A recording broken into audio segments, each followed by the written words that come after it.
नमस्कार फ्रेंड. तर माझ्या यूट्यूब चॅनलमध्ये तुमचं स्वागत आहे. तर गाईस, तुम्हाला माहीत आहे आता संक्रांत पण आलेली आहे. तर आमच्या गुगीचा 12 जानेवारीला बड्डे असतो. त्याच्यामुळं मग म्हटलं पटकीनं शॉपिंग करून घ्यावी, कारण माझी बहीण पण गावी जाणार आहे 9 तारखेला आणि ती गुगीच्या बड्डेला नाही ना. मग त्याच्यामुळं मग म्हटलं अगोदर शॉपिंग करावी, कारण की गुगीला कोणतरी घ्यायला लागतं ना संग. त्याच्यामुळं आम्ही निघालो, दोघीजणी बहिणी आणि गुगी आमची. इथे आम्ही बाहेर चाललेलो होतो गाईस गुगीच्या बड्डेचं खरेदी करायला सामान. आणि माझी संक्रांतीला साडी आणि गुगीच्या बड्डेला मला साडी घ्यायची होती, त्याच्यासाठी आम्ही बाहेर चाललेलो होतो. इथं गाईज आमची गुगी किती क्यूट अशी दिसत आहे, तुम्ही पहा. आणि मॅडमला सॉक्स घातल्याशिवाय बाहेर जावं वाटत नाही. तर गाईज इथे आम्ही निघालो होतो बाहेर. भरपूर सारी शॉपिंग करायची होती गाईज. त्यात गुगीचा बड्डे पण 12 जानेवारीला आणि 14 तारखेला संक्रांत पण, त्याच्यामुळं डबल शॉपिंग. आणि घरून जाताना खूप सारं म्हटलं होतं की काय काय खरेदी करायचं, पण काय सांगायचं आहे गाईज, बहिणीचं मध्येच लागलं डोकं दुखायला आणि पायही दुखायला. त्याच्यामुळे निम्मी शॉपिंग केली. मला गुगीचा ड्रेस पण घ्यायचं होतं, बरेचपैकी ज्वेलरी पण घ्यायची होती, बऱ्यापैकी काही काही घ्यायचं होतं. मग आम्ही निमच घेतलं. मग बघा आमची गुगी इथं कसं तिच्या मैत्रिणीला बाय म्हणते. मग आम्ही निघालो आणि रिक्षात बसलो. इथं रिक्षावाल्याला मी सांगत होते इथे तर जायचं आहे म्हणून. मग नंतर आम्ही रिक्षात बसलो. रिक्षावाल्याला मी सांगत होते तुमच्यापाशी चेंज आहे की ऑनलाईन आहेत. मग माझ्यापाशी चेंज नव्हती ना, त्याच्यामुळे मी म्हटलं मी ऑनलाईन करते. मग गाईज बघा आमची गुगीला ना रिक्षात बसायला एवढं आवडतं ना, तिला रिक्षा आणि स्कूटी आणि काही सांगू नका. मग नंतर आमची गुगी एवढी ऐश करते ना, लईच म्हणजे लई मोठ्या मुलांसारखं वागते. मग नंतर आम्ही स्टेशनला गेलो आणि खूप सारी शॉपिंग करायची होती गाईज. आणि टाईम पण नव्हता, आम्ही लेट गेलतो. इथून 3:45 वाजल्या होत्या आम्हाला घरूनच निघायला. त्याच्यामुळं मग गर्दी पण नव्हती. आणि ॲक्च्युली 5-6 वाजता गेलं असतं तर खूप गर्दी आणि काही घेता पण आलं नसतं. एवढं क्राऊडिंग असतं ना गाईज, काय सांगू नका. मग नंतर आम्ही साड्याच्या दुकानात गेलो, कारण म्हटलं पहिली साडी घ्यावी नंतर काय ते शॉपिंग. तर गाईज इथं कोणतं दुकानाचं नाव होतं मी बघितलं नाही, पण गेले. पण तिथं काही मला आवडली नाही साडी. म्हणजे त्यांना ब्लॅक सांगितलं होतं, मी जी पाहिजे होती ती दाखवली, पण ते बोलले इथं अशी नाही, ऑनलाईनच मिळते, इथं तर काही मिळत नाही. मग 2-3 साड्या बघितल्या. तर काही आमच्या गुगीला कुठंही नेलं ना, कोणत्याही दुकानात नेलं ना कपड्याच्या, इथं खाली कशा गाद्या असल्या ना, त्याच्या उड्या मरते. काय सांगूच नका, तिला काय वाटतं काय माहिती, कशीच ऐकत नव्हती ती. माझ्या बहिणीला पण ऐकत नव्हती. मग नंतर आम्ही दुसऱ्या दुकानात गेलो, तिथं काय आवडलं नाही म्हणून इथं आलं. तर बघा गाईस, तुम्हाला म्हटलं ना आमची गुगीला वेड्यासारखं करते. तिथं कम्प्लिटली खाली झोपली बघा, इथं डोक्यावर उड्या मारते. काही खरंच आमची गुगी लय लय मेंटल केस आहे आमची गुगी. नंतर आम्ही साडी बघितली गाईज. फायनली एक मी डिसाईड केली ब्लॅक कलरची. आणि आम्ही गुगीच्या ड्रेसला ब्लॅक कलरची थीम ठेवणार होतो, म्हणजे स्पेशली आम्ही कपल ब्लॅक कलरची थीम आणि गुगीला वेगळा. तर इथे मी ब्लॅक कलरची साडी बऱ्यापैकी खूप साऱ्या बघितल्यानंतर ही पसंत पडली मला. आणि ही आहे साडी 2000ची गाईज. मी बघत होते मला कशी दिसते कशी नाही. आणि मी ओपन साईडच ठेवणार आहे, ओपन पिनच करणार आहे. त्याच्यामुळे ते म्हटले आणा मी तुम्हाला दाखवतो कशी दिसते. आणि आवडली. मी फर्स्ट टाईम ब्लॅक साडी घेतली, ह्याच्या अगोदर कधीच नाही घेतली. तर मला आवडली गाईज, म्हणजे प्राईसच्या मानाने छान होती. मग नंतर मी त्यांना विचारत होते की धुतल्यानंतर ह्याचा कलर वगैरे जातो का, तर ते म्हणले नाही.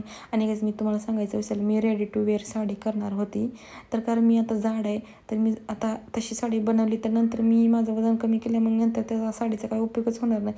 मग नंतर माझा डिसिजन मी चेंज केला. म्हटलं एवढी महागची साडी आणि त्याला कशाला एवढं हे करायचं. मग नंतर बघा ही वाईन कलरची पण मी घेतली, 2 साड्या घेतल्या. ही मी संक्रांतीला घेतली, एकदम साधी सिंपल 1000 रुपयाची घेतली. आणि गाईज ही मला गावाकडे मिळली नाही, म्हणून मी ह्याच्यासाठी खूप ट्राय केलं, कुठं नाही भेटली मला. नंतर इथं मुंबईमध्ये भेटली, मी ही घेतली साडी. फायनली मी 2 सिलेक्ट केल्या 3000च्या, एक 2000ची आणि 1000 रुपयाची. नंतर मग आमच्या गुगीच्या बड्डेचं सामान घ्यायला आम्ही गेलो, तिथं होलसेल असतं तिथं. आणि मला वाटलं हे होलसेल, पण ॲक्च्युली हे होलसेलच आहे. पण आता खूप किमती वाढलेत गाईज. गुगीच्या बड्डेला 1 वर्षाची होती तेव्हाच घेतलं, तेव्हाच खूप कमी किंमत होती इथं. आणि इथं पण म्हणजे तशी किंमत कमीच आहे, पण आता मला असं वाटलं की खूप जास्त झालं. गुगीचं डेकोरेशन मी बऱ्यापैकी 2-3 हजाराचं घेतलं इथं गाईज. कारण की मी घरीच करते, मी काही डेकोरेशन वगैरे लावत नाही. खुद मी एवढं भारी डेकोरेशन करते तर दुसरं कशाला लावू. बऱ्यापैकी घरून लिस्टच करून आणली नव्हती, त्याच्यामुळे एक सामान घेत होते. आणि गाईज आमच्या गुगीला बहीण सांभाळत होती. आणि इथं बघा आमची गुगी एवढं वेड्यासारखं करत होती ना, अक्षरशः माझी बहीण वाटेलाच उभा राहिली होती, कारण ती पळत होती. आणि तिथल्या शॉपवाल्या पण ह्यांनी गुगीला एक बलून दिला होता, कारण की ती खूप वेड्यासारखं करत होती, रडत होती, इकडं तिकडं पळत होती. तर इथे माझं एक सामान सिलेक्ट करून आम्ही घेत होतो गाईज. खूप कठीण होतं एक सामान मागायचं. माझ्या लक्षात आलं नाही, मी अगोदरच घरून लिस्ट करून घेऊन जायला पाहिजे होतं. तर लिस्ट करून काही उपयोग नाही, नंतर तिथं जे माणूस समोर दिसतं ते पटापटा घेतं. मग अशा प्रकारे खूप सारं घेतलं गाईज. काय लागणार आहे, ग्लास, स्पून्स वगैरे, बलून, क्राऊन, बरेच काय असतं. आणि गाईज ह्या वारीला मी बलून फुगवायची मशीन पण घेतली गाईज.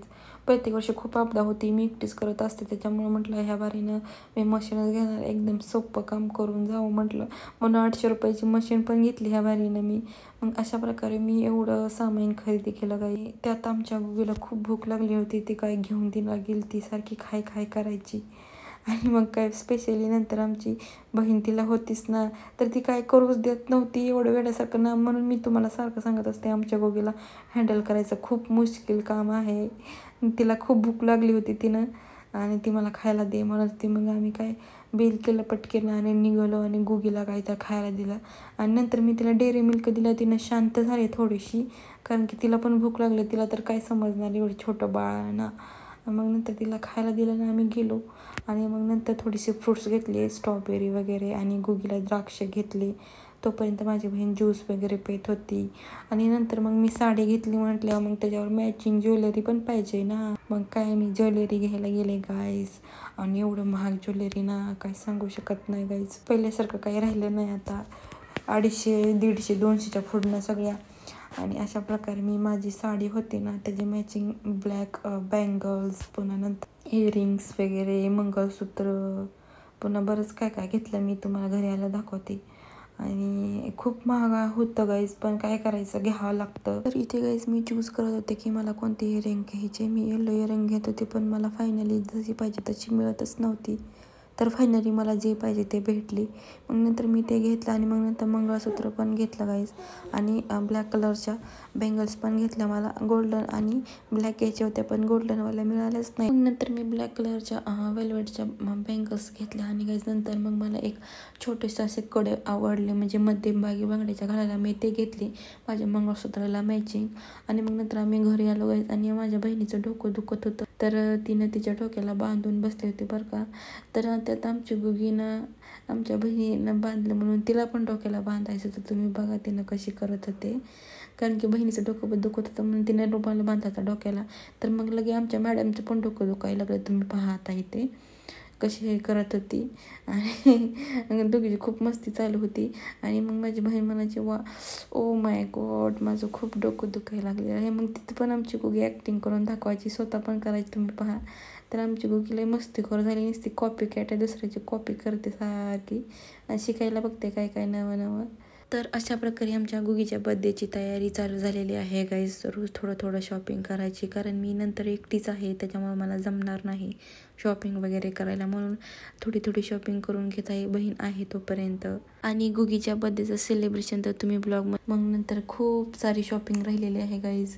गुगीची कपडे, सागरची कपडे बऱ्यापैकी, पुन्हा संक्रांतीची आहे शॉपिंग, बऱ्यापैकी माझी शॉपिंग अजून राहिलेली आहे. ते नंतर तुम्हाला मिळेलच बघायला पुढच्या ब्लॉगमध्ये. तर फ्रेंड्स, तुम्हाला माझे ब्लॉग कसे आवडतात, असे शॉपिंगचे काय एंटरटेनमेंट का घरातले क्लिनिंगचे आवडतात, नक्की मला कमेंटमध्ये सांगा जावं. मग मी तशा प्रकारे तुम्हाला ब्लॉग टाकत जाईन. तर आवडला का माझा हा ब्लॉग, तर नक्की सांगा मला.